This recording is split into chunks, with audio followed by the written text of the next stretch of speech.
করা হয়েছে। মাহফিল শুরু হয়েছে, আল্লাহর রাস্তায় পাক মজলিসে এসে বসে যায়। আলহামদুলিল্লাহ নাহমাদুহু ওয়া নাস্তাঈনুহু ওয়া নাস্তাগফিরুহু ওয়া নু'মিনু বিহি ওয়া নাতাওয়াক্কালু আলাইহি ওয়া নাউযু বিল্লাহি মিন শুরুরি আনফুসিনা ওয়া মিন সাইয়্যাতি আ'মালিনা। من يهده الله فلا مضل له ومن يضلله فلا هادي له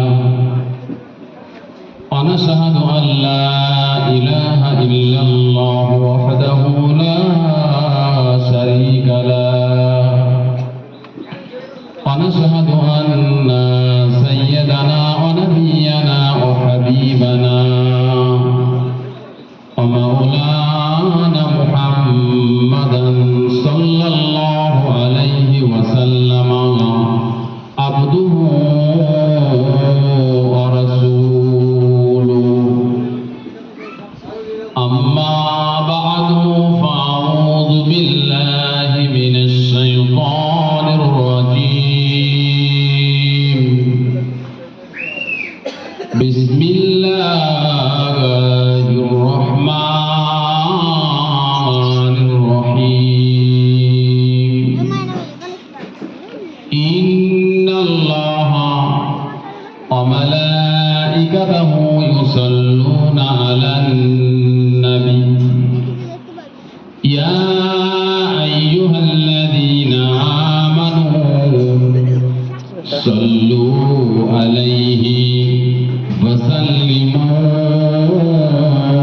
تسليما اللهم صل على سيدنا مولانا محمد وعلى آل سيدنا مولانا محمد মুহাম্মদ নাম যতই জপি ততই মধুর লাগে। এই নামে যে এত মধু কে জানি তো আগে।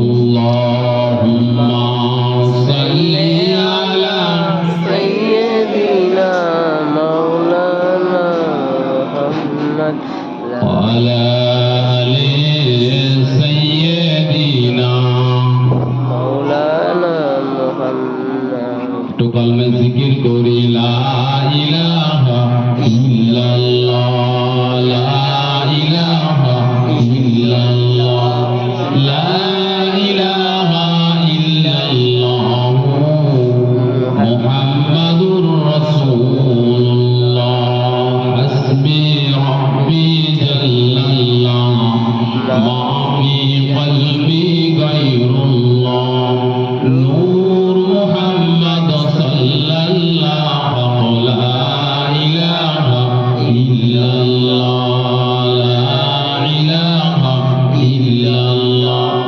লা ইলাহা ইল্লাল্লাহ মুহাম্মাদুর রাসূলুল্লাহ সাল্লাল্লাহু আলাইহি ওয়াসাল্লাম। সর্বপ্রথম শুকরিয়া আদায় করি ওই আল্লাহ রাব্বুল ইজ্জত ওয়াল জালালের প্রতি, যে আল্লাহ রাব্বুল ইজ্জত ওয়াল জালাল আমাদেরকে সুস্থ হালাতে এক জান্নাতি মাহফিলে আসার এবং বসার তৌফিক এনায়েত করেছেন। যদি আমরা লক্ষ্য করে দেখি, যে সময়তে আল্লাহ পাক আমাদেরকে এরকম একটা মজলিসে বসার তৌফিক এনায়েত করেছেন, এই সময়তেই কত মানুষকে আল্লাহ পাক হসপিটালের বেডে ভর্তি রেখেছে। আপনাদের অদূরবর্তী বারাসাত জেলা হসপিটাল রয়েছে, কত মানুষ মৃত্যুর সঙ্গে পাঞ্জা লড়ছে।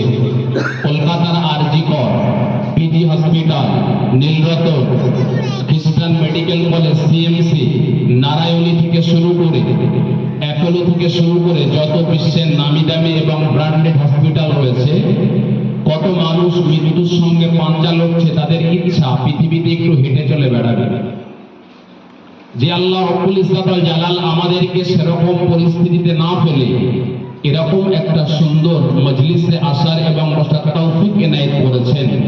দরবারে ইলাহিতে শুকরিয়া আদায় করি, বলি আলহামদুলিল্লাহ। আলহামদুলিল্লাহ। লক্ষ কোটি দরুদ এবং সালাম জানাই বিশ্বসভার সভাপতি, সমস্ত নবী রাসূলদের যিনি মাথার মুকুট, আফতাবে নবুয়ত, শাহনশাহে রিসালাত, হুজুরে আকরাম, নূরে মুজাসসাম, নূরুন আলা নূর, সাইয়্যিদিনা হাবিবিনা শফিইনা মাওলানা মুহাম্মদ, যে নবী সম্পর্কে ইংল্যান্ডের ব্রিটিশ মিউজিয়ামে লেখা রয়েছে as a father, as a teacher, as a law maker, as a lawgiver, as a reformer of the society, Muhammad peace be upon him is the superman of the world. একবার জোরে বলুন সুবহানাল্লাহ। নবী সম্পর্কে আমরা যদি আমাদেরকে কেউ যদি জিজ্ঞাসা করে যে তোমাদের নবী কেমন, তাহলে আমরা নিশ্চয়ই বলবো ভালো। আর আমাদের নবী সম্পর্কে যদি অমুসলিম কমিউনিটি যারা, তারা যদি ভালো সার্টিফিকেট দেয়, সেটাই হচ্ছে মজবুত সার্টিফিকেট। তারা যারা কিনা আমাদের পিছনে লেগে রয়েছে, তারা আমাদের নবী সম্পর্কে সার্টিফাই করছেন, বলছেন অ্যাজ এ ফাদার, পিতা হিসাবে, অ্যাজ এ টিচার, শিক্ষক হিসাবে, অ্যাজ এ লগিভার, একজন আইন প্রণেতা হিসাবে, অ্যাজ এ লগিভার, একজন বিচারক হিসাবে, as a reformer of the society, একজন সমাজ সংস্কারক হিসাবে, Muhammad peace be upon him is the superman of the world. তারা বলেছেন গোটা পৃথিবীর বুকে এই মুহূর্তে যদি 800 কোটি মানুষ থাকে, আদম নবী থেকে নিয়ে কিয়ামত পর্যন্ত যত মানুষ পৃথিবীর জমিনে আসবে, তাদের ভিতরে সর্বশ্রেষ্ঠ মানুষ অন্য কেউ নাই, সুপারম্যান ইসলামের নবী মুহাম্মদুর রাসূলুল্লাহ। যারা বলে সুবহানাল্লাহ। প্রত্যেকটা মানুষের হাতে এখন স্মার্টফোন। স্মার্টফোনে আপনি নেটটা অন করে গুগল সফটওয়্যারে গিয়ে লিখুন who is the best man of the world, who is the best personality of the world. গোটা পৃথিবীর বুকে সর্বশ্রেষ্ঠ মানুষকে গুগল উত্তর দিয়ে দেবে the best man of the world, the best personality of the world is prophet মুহাম্মদুর রাসূলুল্লাহ। গোটা পৃথিবীর বুকে এই মুহূর্তেও সর্বশ্রেষ্ঠ মানুষ অন্য কেউ নয়, তিনি ইসলামের নবী মুহাম্মদুর রাসূলুল্লাহ। একবার জোরে বলুন সুবহানাল্লাহ। আজকে আমরা তো এখানে আমরা জানি কি উদ্দেশ্যে এসেছি। মাইয়েত ইন্তেকাল করেছেন, আমরা তার রূহের মাগফিরাত কামনার জন্য আমরা এই জায়গায় এসেছি। সে সম্পর্কে দুটো একটা কথা আলোচনা করব। আল্লাহ চাহেন তো অন্য সময়ে নবীর গুণগান, নবীর আলোচনা করা যাবে। দেখুন, সব থেকে বড় কথা এটাই, আমরা যে এখানে উপস্থিত হয়েছি, আল্লাহ পাক আমাদেরকে আনিয়েছেন, কারণ আমাদের আসার শক্তি নেই। নিজ ইচ্ছায় আমরা এখানে আসবো, আমাদের সে শক্তি নাই। আল্লাহ আমাদের এনেছেন বলে এই পর্যন্ত আমরা আসতে পেরেছি। সুতরাং একটা জিনিস আমাদেরকে ভাবতে হবে, এখান থেকে আমরা বাড়িতে ফিরতে পারবো এই গ্যারান্টি আমাদের কাছে আছে বাবা? না, কারোর কাছে নেই। এই গ্যারান্টি কারোর কাছে নেই। কেবলমাত্র আল্লাহ পাক তিনি যখন আমাদের তৈরি করেছেন, তাকদীরকে লিপিবদ্ধ করেছেন, তিনি জানেন পৃথিবীর জমিনে আমাদের হায়াত কতটা রয়েছে।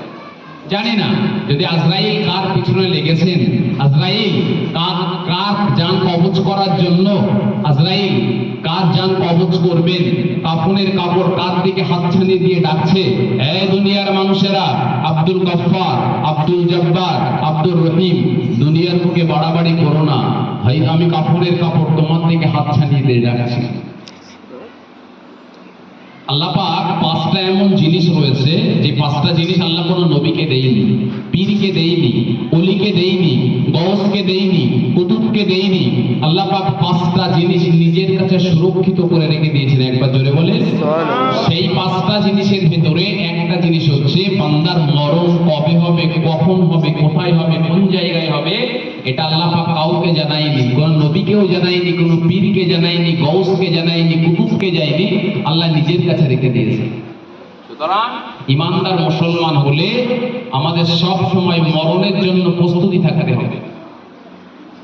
আল্লাহ পাক রব্বুল ইজ্জাত ওয়াল জালাল কোরআন শরীফের ভিতরে জানিয়েছেন, ইন্নাল্লাহা ইনদাহু ইলমুস সাআহ ওয়া ইউনাজ্জিলুল গায়ব ওয়া ইয়ালামু মা ফিল আরহাম ওয়া মা তাদরি নাফসুম মাযা তাকসিবু গাদা ওয়া মা তাদরি নাফসুম বিআইয়ি আরদিন তামুত। আল্লাহ পাক জানিয়েছেন, ইন্নাল্লাহা ইনদাহু ইলমুস সাআহ, আমি আল্লাহ আমার কাছে পাঁচটা জ্ঞান রয়েছে। এক নম্বরে বললেন ইলমুস সাআহ, কিয়ামতের জ্ঞান। কিয়ামত কবে হবে, কিয়ামত কখন হবে, কিয়ামত শুক্রবারের দিন হবে, 10ই মুহররম হবে, কোন বছরের কত তারিখে, কোন বছরে হবে এটা আল্লাহ পাক জানায়নি, তবে শুক্রবারের দিন হবে ঠিক এবং 10ই মুহররম হবে ঠিক, কিন্তু কিয়ামত হবেই হবে। কিন্তু কিয়ামত কোন বছরে হবে এটা আল্লাহ ছাড়া কেউ বলতে পারে না। একবার জোরে বলেন সুবহানাল্লাহ। তাহলে কিয়ামতের জ্ঞান কার কাছে আছে? আল্লাহর কাছে। আমি সংক্ষেপে যতদূর পারবো কোরআন থেকে হাদিস থেকে দিয়ে তথ্য আলোচনা করার চেষ্টা করব। 2 নম্বরে বললেন ওয়ায়ুনাজ্জিলুল গায়স, পৃথিবীর জমিনে পানি কখন হবে, কতটা পরিমাণ হবে, কতটা পরিমাণ পানি পৃথিবীর জমিনে বর্ষণ হবে, এটা পৃথিবীর কোনো মানুষ বলতে পারে না। আবহাওয়া দপ্তর যদি বলতে পারে পানি হতে পারে, অমুক দিনের অমুক তারিখে পানি হতে পারে, ওরা রেডার দিয়ে পরীক্ষা করে বলে, কিন্তু আল্লাহ পাক বলে না, পানির ডিপার্টমেন্টের দায়িত্ব আমি আল্লাহ পাক আমার ফেরেশতা মিকাইলের উপরে দিয়ে দিয়েছি। আমি আল্লাহ আমার হুকুম হলে তবে পানি হবে, নচেত হবে না। আর একবার জোরে বলেন সুবহানাল্লাহ। এই গত কিছুদিন আগে একটা ঘূর্ণিঝড় আসার কথা ছিল না, নাম কি? ডানা। কেউ বলেছেন ডানা, কেউ বলেছেন দানা। যাই হোক, ডানা হোক আর ডানা হোক, আচ্ছা নিউজ চ্যানেলগুলো যে পরিমাণ আমাদেরকে ভয় ধরিয়েছিল যে দানা এসে আমাদেরকে শেষ করবে, আচ্ছা দানা এসেছিল? না। হ্যাঁ, তাহলে তারা বলেছিল আসবে, আল্লাহর হুকুম হয়নি, আসেনি। এটা হচ্ছে ইমানদার মুসলমানের বিশ্বাস। সুতরাং পৃথিবীর জমিনে পানি কখন হবে, কতটা পরিমাণ হবে, কি পরিমাণ হবে, এটা পৃথিবীর কোনো মানুষ বলতে পারে না। এটা পারে একমাত্র আমাদের সৃষ্টিকর্তা অলমাইটি আল্লাহ। আর একবার জোরে বলে সুবহানাল্লাহ। তাহলে দুটো জ্ঞান কোরআন থেকে কথা বলছে। 1 নম্বরে কিয়ামতের জ্ঞান রয়েছে আল্লাহর কাছে, আর 2 নম্বরে বলেছি পৃথিবীর জমিনে পানি কখন হবে, কতটা পরিমাণ হবে, কি পরিমাণ হবে, কখন হবে, এটা পৃথিবীর মানুষের বলার কোনো ক্ষমতা নেই। বলতে পারে কে? আল্লাহ। 3 নম্বরে বললেন ওয়ায়ালামু মা ফিল আরহাম, মায়ের পেটের ভেতরে ছেলে রয়েছে না মেয়ে রয়েছে, পৃথিবীর কোনো মানুষ বলতে পারে না, এটা একমাত্র আল্লাহ বলতে পারে। যদিও আজকে আল্ট্রাসোনোগ্রাফি উঠেছে, আল্ট্রাসোনোগ্রাফি 7 মাস 8 মাস পরে বলে দেয় যে মায়ের পেটের ভেতরে কি রয়েছে, ছেলে রয়েছে না মেয়ে রয়েছে। ও নওজওয়ানেরা, তরুণেরা, কিন্তু আল্লাহ পাক রব্বুল ইজ্জত ওয়াল জালাল যতদিন না পর্যন্ত মায়ের পেটের ভেতরে বাচ্চার স্ট্রাকচারটাকে তৈরি না করেন, ওটা ছেলে হবে না মেয়ে হবে, লিঙ্গ নির্ধারণ না করে দেন, ততদিন কি মানুষ বলতে পারে না কি ছেলে হবে কি মেয়ে হবে? কেউ কি বলতে পারে? না। কেউ পারে না। তাহলে মায়ের পেটের ভেতরে ছেলে রয়েছে না মেয়ে রয়েছে, আল্লাহ বলল বান্দা তোরা জানিস নি, জানি হচ্ছে আমি আল্লাহ। আর একবার জোরে বলেন সুবহানাল্লাহ। 4 নম্বরে বললেন ওমা তাদরি নাফসুম মাযা তাকসিবু গাদা, ও বান্দা শুনে রাখো। 4 নম্বরে বললেন আপনি এখন এখানে বসে রয়েছেন, আল্লাহ বলল বান্দা এখান থেকে 1 ঘন্টা পরে তোমার জীবনে ভালো খবর আসবে না খারাপ খবর আসবে। তুমি বলতে পারো না, হঠাৎ এমন সময় আপনি ভাত নিয়ে বসেছেন, গালে তুলতে পারেননি, ভাত মাখা হয়ে গেছে, গালে লোকমা আপনি তুলতে পারেননি, তার আগে হঠাৎ একটা বিরাট একটা দুঃখের খবর আপনার কাছে চলে আসলো যে আপনার অমুক একটা আত্মীয় কঠিন বিপদের ভেতরে রয়েছে, কিসে হসপিটালে ভর্তি রয়েছে, কিসে রাস্তায় অ্যাক্সিডেন্ট করেছে। ওই লোকমাতে আল্লাহর হুকুম না থাকলে লোকমা আপনার গালে উঠবে না। ওই ভাত তুলে অনেক সময় ভাত রেখে যেতে হয় না, হয় না? হ্যাঁ, আল্লাহ বলছে বান্দা ওমা তাদরি নাফসুম মাযা তাকসিবু গাদা, তোমার ভবিষ্যতে কি রয়েছে পৃথিবীর মানুষের বলার ক্ষমতা নেই। বলতে পারে কে? আল্লাহ। আল্লাহ পারে। আজকে মানুষ হাত দেখায়, মানুষের কাছে গিয়ে হাত দেখায়, আমার ভাগ্য বলো, আমার হাতে সামনে ভালো রয়েছে না মন্দ রয়েছে এটা বলো। আচ্ছা বাবা বলেন দিন, এটা হচ্ছে প্রকাশ্য শিরক। শিরক করা, যে মানুষটা হাত দেখে ভাগ্য বলতে পারে, ও কিন্তু যে দেখে যে বলে, ও তাহলে নিজের ভাগ্য নিজে বদলে ফেলতে পারতো। হ্যাঁ, তাহলে ওরা লোকের হাত দেখে দেখে টাকা ইনকাম করে সংসার চালাতে হতো না, ও তো এমনি কোটি টাকার মালিক হয়ে যেত। আর যে মানুষটার হাত নেই, পৃথিবীতে তো অনেক মানুষ হাত নেই, তাদের ভাগ্য কি করে বলবা? সুতরাং মুসলমান সমাজ এই সমস্ত জিনিসে আমরা বিশ্বাস করব না, আমাদের বিশ্বাস একমাত্র আল্লাহর উপর। তাহলে 4টে জিনিস আমি আপনাকে শুনিয়েছি। 1 নম্বরে বলেছে ইলমুস সাআ, কিয়ামতের জ্ঞান। 2 নম্বরে বলেছে ওয়ায়ুনাজ্জিলুল গায়স, পৃথিবীর জমিনে পানি কখন হবে, কতটা পরিমাণ হবে, এটা আল্লাহ পাক ছাড়া কেউ বলতে পারে না। 3 নম্বরে বললাম ওয়ায়ালামু মা ফিল আরহাম, মায়ের পেটের ভেতরে ছেলে রয়েছে না মেয়ে রয়েছে, এটা কেউ বলতে পারে না। 4 নম্বরে বলেছে ওমা তাদরি নাফসুম মাযা তাকসিবু গাদা। 4 নম্বরে বলেছে না, ভবিষ্যৎ আল্লাহ ছাড়া কেউ বলতে পারে না। 5 নম্বরে আল্লাহ বললেন ওমা তাদরি নাফসুম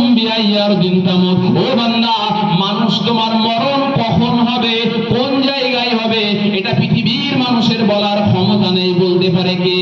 আল্লাহ। সুতরাং এখানে আজকে যে মানুষেরা বসে রয়েছেন, আমরা কেউই আমরা গ্যারান্টি নিয়ে আসিনি এই জায়গায় যে সুস্থ হালাতে এসেছি, সুস্থ হালাতে বাড়ি যাবো। হতে পারে যদি আমাদের নসিবে থাকে রাস্তায় মরণ হতে পারে। জানেন আল্লাহ পাকের একজন নবী ছিল, না হযরত ইদ্রিস আলাইহিস সালাম। ইদ্রিস নবী কোন একদিন ইদ্রিস আলাইহিস সালাতু ওয়াস সালামের কাছে জিবরাইল আমিন এসেছেন, যে জিবরাইল আমিন নবীদের কাছে ওহী নিয়ে আসতো। তো জিবরাইল আমিন এসে বলছেন যে ভাই ইদ্রিস, আল্লাহ পাক রব্বুল ইজ্জত ওয়াল জালাল আপনার একটা শুভ সংবাদ শুনিয়েছে। তো ভাই কি শুভ সংবাদ? শুভ সংবাদ হচ্ছে এটা, ইদ্রিস আপনি এতদিন একটা ভালো কাজ করলে আল্লাহ আপনার আমলনামায় একটা সওয়াব দিত, আর আজ থেকে আপনি ভালো কাজ করবেন একটা, কিন্তু আল্লাহ সওয়াব দেবে দুটো। একবার জোরে বলেন সুবহানাল্লাহ। খুশির খবর না দুঃখের? খুশির খবর। এখন মনে করুন কোন একটা মালিক একটা কর্মচারী রেখেছে, কর্মচারী 8 ঘন্টা ডিউটি করলে মালিক 500 টাকা রোজের দাম হয়। এখন মালিক বলে পাঠিয়েছে আগামীকাল থেকে তুই 8 ঘন্টায় ডিউটি করবি, কিন্তু 1000 টাকা জনের দাম দেবো। তাহলে ওই যে কর্মচারী সে খুশি হবে না দুঃখ পাবে? খুশি হবে নিশ্চয়ই। ইদ্রিস নবী বেজায় খুশি যে এতদিন আমি একটা ভালো কাজ করেছি, আল্লাহ আমলনামায় একটা করে সওয়াব দিয়েছেন, আজকে আমি একটা কাজ করব কিন্তু আল্লাহ দুটো করে সওয়াব দেবে। মনটা বেজায় খুশি। জিবরাইলকে ডেকে বললেন, জিবরাইল একটা বারের জন্য বলবা আল্লাহ পৃথিবীতে আমার হায়াত আর কত বছর রেখেছেন? জিবরাইল কি বলতে পারবে? জিবরাইলের কাছে খবর আছে না। এমন সময়তে জিবরাইল আমিন আলাইহিস সালাতু ওয়াস সালাম ওই সময়তে জিবরাইল ওই সময়ে বলল না আমি বলতে পারবো না। এমন সময়তে ইদ্রিস নবী আলাইহিস সালাতু ওয়াস সালাম আবার জিবরাইলকে বললেন, আও ভাই জিবরাইল, তাহলে এই খবর কে বলতে পারে? এমন সময়তে বলল, এই খবরটা বলতে পারে যদি তার কাছে খবর থাকে আল্লাহ পাকের আরেকটা ফেরেশতা যিনি तमाम পৃথিবীর মানুষের জান কবজ করে, তার নাম কি? আজরাইল। আজরাইল। খবরটা যদি আল্লাহর পক্ষ থেকে আজরাইলের কাছে থাকে তবে আজরাইল বলতে পারে, নচেত বলতে পারবে না।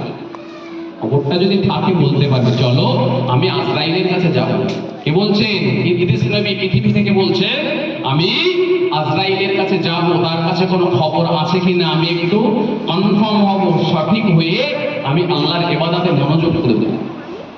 বলছে ভাই আপনি তো ওখানে যাবেন, জানেন আজরাইলের ডিপার্টমেন্ট কোথায়? বলছে কোথায়? আজরাইলের ডিপার্টমেন্ট এখানে নয়, আজরাইলের ডিপার্টমেন্ট চতুর্থ আসমানের উপরে। একবার জোরে বলেন সুবহানাল্লাহ। আমরা হয়তো মুখে বলি চতুর্থ আসমান, চতুর্থ আসমান মুখে বলি, বাপ জানেন বিজ্ঞান বলছে এই যে পৃথিবীতে আমরা বাস করছি, এই পৃথিবী থেকে আকাশের সূর্য 13 লক্ষ গুণ বড়। আচ্ছা এই আমার হাতে মোবাইল, এই মোবাইলকে যদি এখান থেকে ছাড়ি এটা নিচে পড়বে না উপরে যাবে? নিচে পড়বে। আচ্ছা তাহলে পৃথিবীর থেকে বিজ্ঞানের কথাই যদি আমি নেই, পৃথিবীর থেকে আকাশের সূর্য যদি 13 লক্ষ গুণ বড়ই হয়, আল্লাহ পাক তিনিই মালুম সূর্য কত বড়। তাহলে ওই আল্লাহ আকাশের সূর্যকে এত বড় করে যে আল্লাহ লটকিয়ে রেখেছেন, ঝুলিয়ে রেখেছেন, সেই আল্লাহর প্রতি বিশ্বাস করতে আমাদের কি কোনো সন্দেহ হয়? না।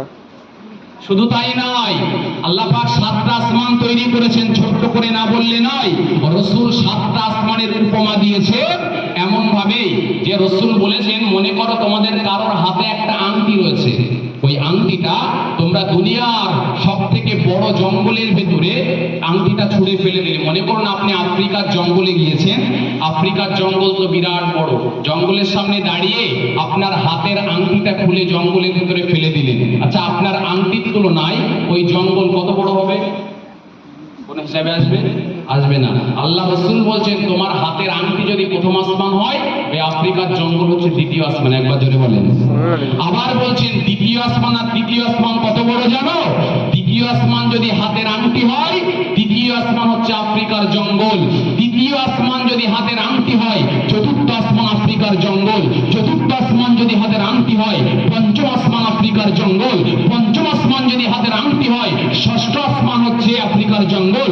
ষষ্ঠ আসমান যদি হাতের আংটি হয়, সপ্তম আসমান হচ্ছে আফ্রিকার জঙ্গল। জোরে বলে সুবহানাল্লাহ। তাহলে ভাবছেন আল্লাহ পাক এই যত আসমান তৈরি করেছেন, উপরের দিকে যত যাবেন আসমান তত ব্রড সার্কেলে বড়। তো বলছে আমি একটু আজরাইলের কাছে যাব। ও ভাই, আজরাইল তো সেই চতুর্থ আসমানে আজরাইলের ডিপার্টমেন্ট রয়েছে, ওখানে এমনি এমনি তো যাওয়া যাবে না। প্রথম আসমান থেকে দ্বিতীয় আসমানের দূরত্ব 500 বছরের রাস্তা। কত বছর? 500 আর 500 বছর পর্যন্ত আমাদের সাইকেলে যাওয়ার রাস্তা না। এই আমি এসেছি ইকো গাড়িতে যাওয়ার রাস্তা না। কোরআন হাদিসের ব্যাখ্যাকাররা বলছেন এই 500 বছরের রাস্তা হচ্ছে যে সময়ে যে জিনিস সব থেকে দ্রুত গতিতে চলবে সেই সময়ের হিসাবে 500 বছরের রাস্তা। মানে বর্তমান সময়ে সব থেকে দ্রুত গতিতে চলে আলো। কি চলে? আলো। আলো 1 সেকেন্ডে চলে 1,86,000। 1,86,000 কিলোমিটার চলে 1 সেকেন্ডে। পৃথিবী থেকে সূর্য দূরত্ব প্রায় 15 কোটি কিলোমিটার দূর। আজকে এখন বাজে ঘড়িতে 11টা বেজে 53 মিনিট। এখন পৃথিবীতে আমরা যে আলো দেখতে পাচ্ছি এটা কিন্তু 8 মিনিট আগের আলো। কমিনিট আগে? কারণ আকাশের সূর্য থেকে পৃথিবীতে আলো আসতে সময় লাগে 8 মিনিট 3 সেকেন্ড। 8 মিনিট। তাহলে এখন যে আলো আমরা দেখতে পাচ্ছি এটা এখনকার আলো নয়, এটা কিন্তু সূর্যের কাছে 8 মিনিট আগের আলো। তাহলে ভাবেন 500 বছরের রাস্তা যদি এই হিসাবে বলা হয়, কোন দুনিয়ার কোন কম্পিউটার হিসাব করতে পারবে বা পারবে না। আমি ওদিকে যাচ্ছি না, এমনি ব্রেন উল্টে যাবে। ওই হিসাব করলে ব্রেন এমনি উল্টে যাবে। নওজওয়ানেরা, তরুণেরা, এমন সময় ইদ্রিস আলাইহিস সালাতু ওয়াস সালাম ওই সময় জিবরাইলকে বললেন, ও ভাই জিবরাইল, আমি যাব চতুর্থ আসমানে যাব। আজরাইলের কাছে জিজ্ঞাসা করব পৃথিবীর জমিনে আল্লাহ পাক আমার আর কতদিন হায়াত রেখেছেন, কত বছর হায়াত রেখেছেন। এমন সময় জিবরাইল বললেন, ও ভাই ইদ্রিস, ওখানে এমনি যাওয়া যাবে না। যেখানে প্রথম আসমান থেকে দ্বিতীয় আসমানের দূরত্ব 500 বছরের রাস্তা, এক্ষুনি তো যাওয়া যাবে না। ওখানে যেতে হলে আল্লাহ পাক আমার 600 ডানা দিয়েছে। ওই ডানার উপরে উঠলে আমি মুহূর্তের ভিতরে নিয়ে যেতে পারবো। জোরে বলে সুবহানাল্লাহ। আরো জোরে বলে সুবহানাল্লাহ। 600 ডানা দিয়েছে, ডানার উপরে উঠে বসেন, মুহূর্তের ভিতরে আল্লাহ ওখানে পৌঁছে দেবে। ওই সময়তে ভাই ইদ্রিস আলাইহিস সালাতু ওয়াস সালাম ওই সময় জিবরাইলকে ডেকে বললেন, ও ভাই জিবরাইল, হ্যাঁ আমি রাজি, তোমার ডানার উপরে আমি উঠে বসতে রাজি, তবে আজরাইলের কাছে আমি যাব। এখন আজরাইলের ডানার উপরে ইদ্রিস নবী বসলেন, আর মুহূর্তের ভিতরে তিনি চতুর্থ আসমানের উপরে নিয়ে নামিয়ে দিলেন। জোরে বলেন সুবহানাল্লাহ। মুহূর্তের ভেতরে। কারণ আজরাইলের গতিবেগ, জিবরাইলের গতিবেগ, ফেরেশতাদের গতিবেগ তো সেই হিসাবে আসবে না। তো মুহূর্তের ভেতরে লাগিয়ে দিয়েছেন। মনে করুন এইটা হচ্ছে আজরাইলের ডিপার্টমেন্ট, ভেতরে আজরাইল কর্মচারী নিয়ে কাজকর্ম করে। আর এই পিছনে নামিয়ে দিলে ভাই ইদ্রিসকে নামিয়ে দিয়ে ঘরের ভেতরে জিবরাইল গিয়ে আজরাইলের সাথে সালাম করলেন। সালাম কালাম মুসাফাহা করার পরে বললেন, আজরাইল জিবরাইলকে বললেন, ভাই এই অসময়ে আপনি কেন এসেছেন? আপনি তো এমন সময় আসেন না। ওই সময় বলল জিবরাইল আলাইহিস সালাতু ওয়াস সালাম বলল, ভাই আমি এমনি আসি নাই, আমার সাথে এসেছেন পৃথিবীর জমিন থেকে আল্লাহর নবী হযরত ইদ্রিস। একবার জোরে বলুন সুবহানাল্লাহ। যেই শুনেছেন পৃথিবীর জমিন থেকে ইদ্রিস নবী এসেছেন, সাথে সাথে আজরাইল শোনার পরে শুধু বলছে আল্লাহু আকবার, আল্লাহু আকবার, আল্লাহু আকবার, আল্লাহু আকবার, আল্লাহু আকবার।